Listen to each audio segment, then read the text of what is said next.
I'm at the border between Belgium and France. Actually, not really. I'm actually at Kortrijk. I got so much cold feet that at the end that I decided that I can't go. And it's all because of this card. So, what did I actually wanted to do there? Okay, let's assume that this line here is what separates between Belgium and France. Technically, you could just say, Lynn, why don't you just cross? Like you just did right now. Actually, I can't. Because on this card, it tells me that I can't actually leave this country. Now you might be wondering, how do they know that you actually left the country? With 4G, SMS, suddenly your Wi-Fi changes, suddenly your GPS location changes. But I'm starting to wonder, what if I actually just cross this line? But there's something that's really stopping me here. And it's not really the law. It's actually what I feel and the pressure that it has on me. Before we can talk about everything else, we need to understand what the orange card is and is not. What the orange card is, it is a residence permit in Belgium for people who applied for asylum. And what that means, people who applied for asylum are the type of people that are very vulnerable. Means people from war destinations and things like that. You have to be one of three categories, or you can be all three categories together. One of them, you're running away from war. Second reason, you're running away from political or social inequality reasons, and the third one is much more personal. The first one, war reasons, that makes sense. The second one, political reason, could be that you're from an LGBT community, you're from a legalized organization, and you don't want to be part of that organization and they're threatening your life just because you're leaving. And so many other reasons within that sector by itself. And this is by no means legal aid. This is just information that I have. The third one is personal reasons. If you had any problems within the family and things like that. And within the targets, there are certain things that you need to hit and certain countries that you come from. There are certain countries of which Belgium accepts asylum applications faster than other countries, of which I do not know of. I come from Lebanon. I applied July 30th last year. Now, at the time of recording is 29 July 2026. So last year I applied 30 July 2025, and tomorrow is going to be a 1-year anniversary of me applying for asylum. You got a paper called the Annex 29, which proves that you are submitted for that asylum procedure, and you can bring that paper to the municipality of which you live in, and that place could be a shelter, could be a social house, could be anything, and you just register yourself and you get an orange card. For the first 4 months, that is quite important.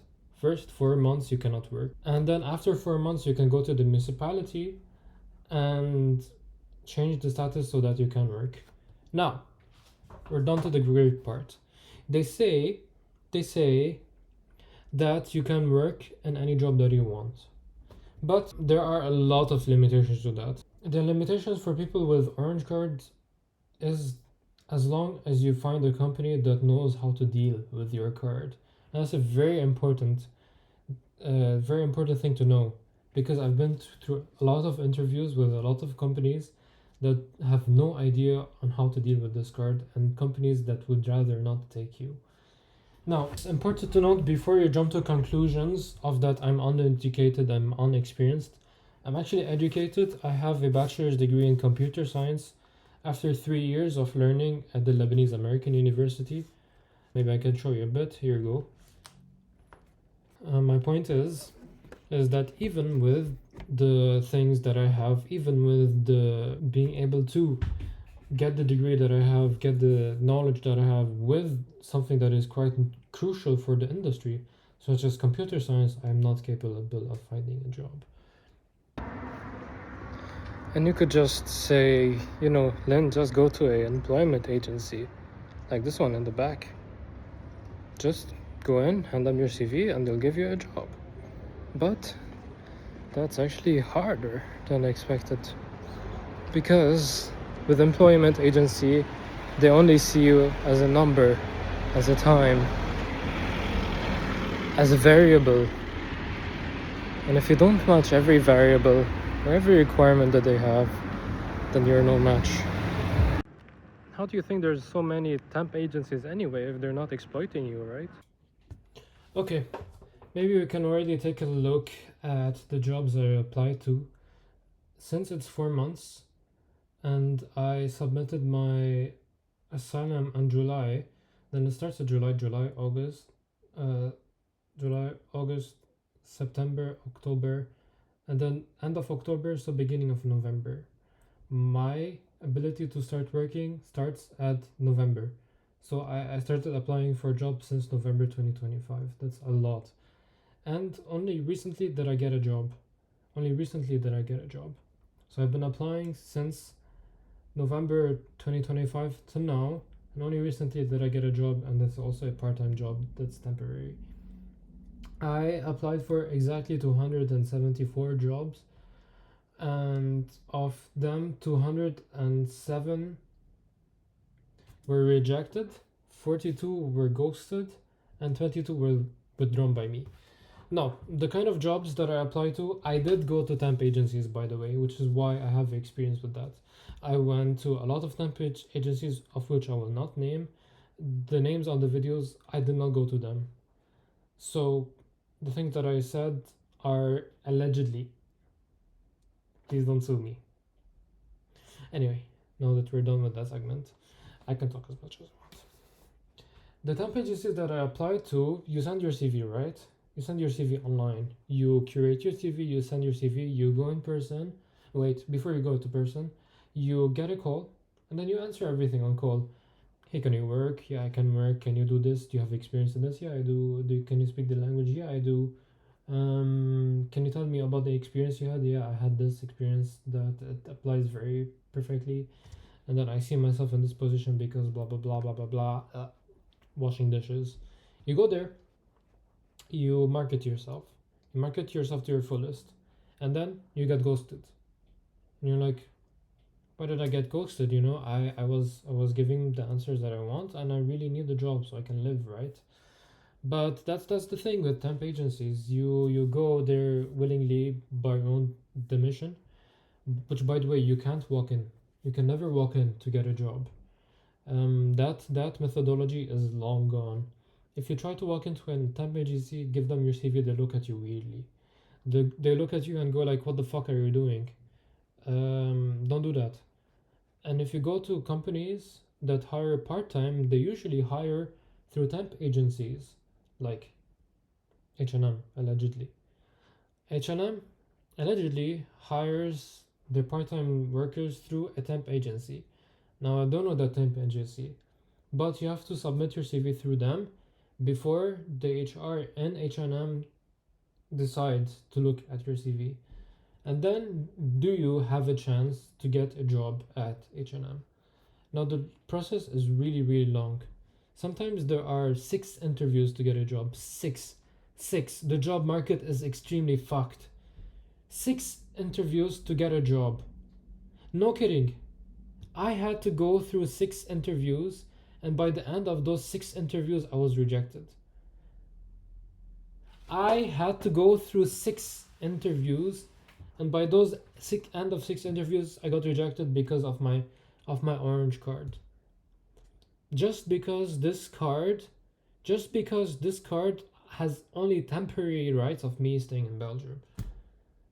Now I have a 3-year gap on my resume, because when I came here to study. I came here to study a master's. I came here illegally to study a master's, and after that I wanted to continue. I wanted to continue here, to do a job here, and then live a happy life. But things don't work out as they're supposed to be.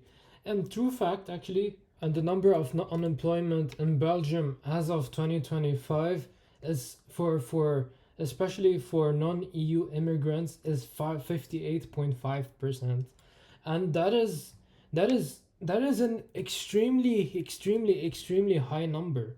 That's not easy. That's not an easy number to fathom. 58%, like just round it to 60 already. You have 100 people that applied to jobs, 100 people, and of those 60 couldn't get the job, and 40 people who have the right characteristics and fit very perfectly got the job. And there's a problem with that. I applied for temp agencies. The only job I could get at temp agency is I worked at a warehouse. I have a computer science degree, and nobody gives a fuck about that. Nobody gives a fuck about it, not even VDAB. Now I can talk about that as much as I want. VDAB is the most shittiest organization created by man so that they can destroy your self-esteem for corporate benefit. Honestly, I went there, I was speaking Dutch at a B1 level. I was speaking Dutch, I was presenting myself really well. I was really happy to get insight. And they're like, yeah, your Dutch is not good enough. I'm like, I want to work for multinational companies. I want to work for like international companies. I want to work for these kind of companies that don't really require English like in Brussels. And they're like, yeah, you know, you never know. And they're like, yeah, you present yourself too badly. I was wearing a fucking suit, man. I was wearing a fucking suit, and I was presenting myself really well. And I was putting a smiley face. Yeah, I agree what you say. I should present myself much better. But even the agencies that are supposed to help you get a job are honestly cocking you at the same time. Like, I don't understand. Like, are you supposed to give me a job, or are you just supposed to make me feel more shit about myself so I don't get a job? And the problem with that too is that if I don't get a job and I rely on government subsidies, I can't even do that because I'm not a resident. The only way you can get a government subsidy is when you are a resident. And I've been on this for a fucking year. And I'm tired. I'm tired of hearing people on the streets saying, oh, these immigrants, they take subsidies from the government. But they take jack shit. Our rights as immigrants from non-EU countries in Belgium is near zero. No shit. No shit, near zero. The only job that could accept you is Katoon Nasi. Katoon Nasi. You try to imagine yourself at Katoon Nasi with a 3-year bachelor's degree in computer science with a GPA of 3.2. You imagine yourself. And I was at Ghent University doing my masters, but I dropped out because I couldn't fucking afford it anymore. And I was working 70 hours per week. I was working 70 hours per week, studying, working part-time, so that I can afford my studies and say, okay, my master's, do everything legally. But I'm trans, you know.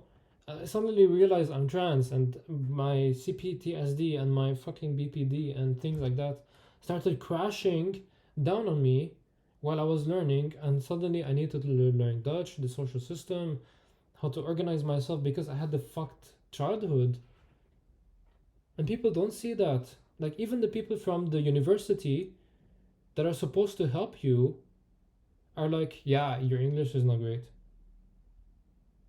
I have a C1 in English. I could teach English. I have a English teaching certificate. I could teach English. But immigrant rights. One of my friend from the Slavic countries, I'm not going to name. One of my friend from the Slavic countries tried to get her degree legalized in Belgium by NARIC. NARIC is one of those organizations where you can legalize your degree in Belgium and transfer those onto the Belgian system. I have that done. That's my university is accredited, my university is known, and I have the university already done by the embassy in Lebanon before I came. And that's how I have the masters, right?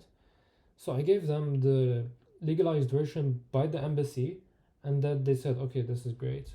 We can actually consider that. But for a lot of people, even within the EU, that are trying to legalize or equivalize their CV within Belgium, that they're not given the same treatment. And this applies to all the immigrants. If you're an immigrant who lives in a Flemish country, a Flemish region, you need to study Dutch. And Dutch, honestly, is one of the hardest languages to study. Maar ik kan goed Nederlands praten, ik kan goed Nederlands spreken. Ik spreek chocolademelk, ik ben een appel, ik ben een paard. Dankjewel. Ik ben een paard. Hallo, paard hier. Anyway, so that's it. So what are our rights? They say that we have rights, right? Cliche. They say that we have rights. That we can get a job, but not every job. That you can get your residency, but not every residency. That you are entitled to for a house, but not every house. That you're entitled to get a shelter, but not every shelter. Every shelter is different. A shelter in Brussels, it could have food, could have stipend, but but you could get a shelter in Charleroi. You could get a shelter in Arlon. You can get a shelter in Liège if they so do that to you. And I've been to shelters before. And I've seen the condition of their shelters. They're fine. They're fine. They're like hospitals. But the problem is, like hospitals, they cram 4 or 6 people in the same room, and they call it a day. And the government really needs to work on that. If Belgium is the center of Europe, and if Belgium is the capital of Europe, then it needs to show itself as the progressive capital Europe that it should be. As the place that has multiple EU-wide institutions, it should show itself as the beacon of progressiveness so that it can prosper, you know? I mean, if I look at Brussels and people are like, oh, these immigrants are destroying the place, then I want you to create an environment that teaches immigrants, such as myself, on how to make their living conditions, their living space as clean as possible, and re-educate them. But there's nothing like that. If you go to CVO, if you go to VDAB, things like that, they only teach you what you should know, what you must know. There is no relearning program. I don't need it because I'm highly educated, right? I come from a highly educated country and I'm quite civilized.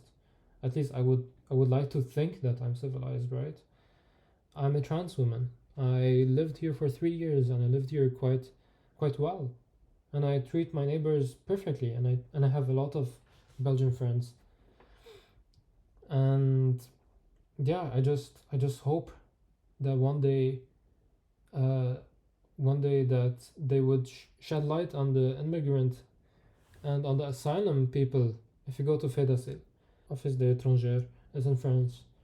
But if you go there, if you go to the Cube in Boulevard, and you go underground, actually the situation of the asylum places are quite bad, I would say.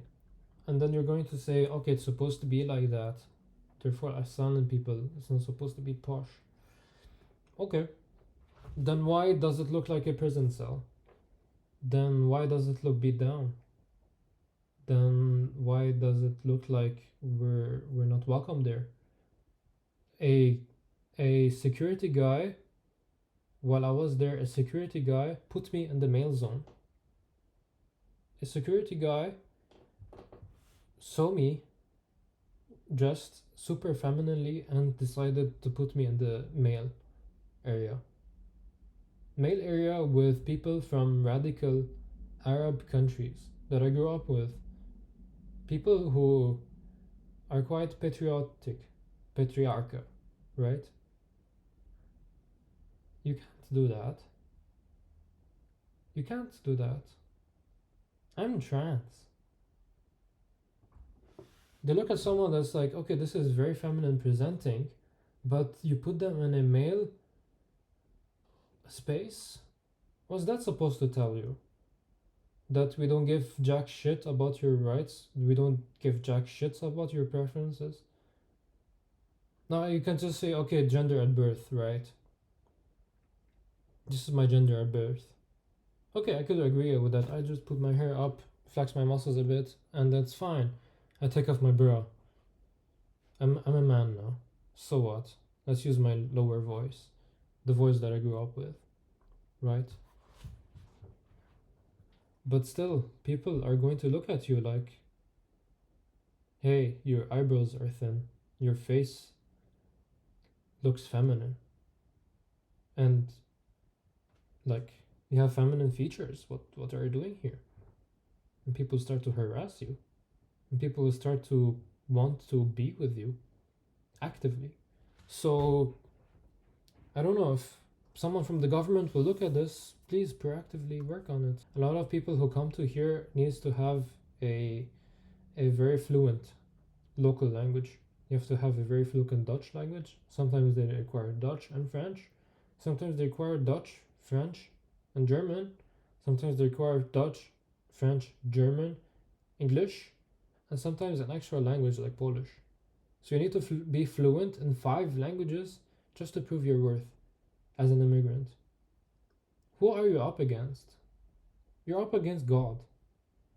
So, if you are coming to this country, at least secure a job before coming to this country and deciding to move. Because this country is honestly really, really, really, really competitive, but also really, really, really, really bad for immigrants, even in Europe. I was part of the interview team. I was part of the interview process at J&J in Brussels in Belgium. J&J being Johnson and Johnson. They have a branch in Beerse, one of the biggest campuses in the fucking world. And I was one of 9 applicants. I was at the time an asylum applicant. But there were a bunch of Portuguese EU members who have a lot of experience, and I heard them present. And the person that they chose was a Belgian person, who was a fresh graduate. Now that tells a lot about the system. A lot about the system. I don't know if it's preference. I don't know if it's inside laws, but there's definitely something that needs to change. It needs to change systematically. I guess now you're wondering, why the fuck did I actually apply? Actually, nobody applies for fun. Nobody applies for asylum just to do it for fun, collect Pokemon cards. Nobody does that. I applied to Asylum because it was my last. I was desperate. I couldn't live like this back home. And I wanted to survive the best way I could. So I was desperate enough to do it. Now I'm here. In one of the best countries in the world.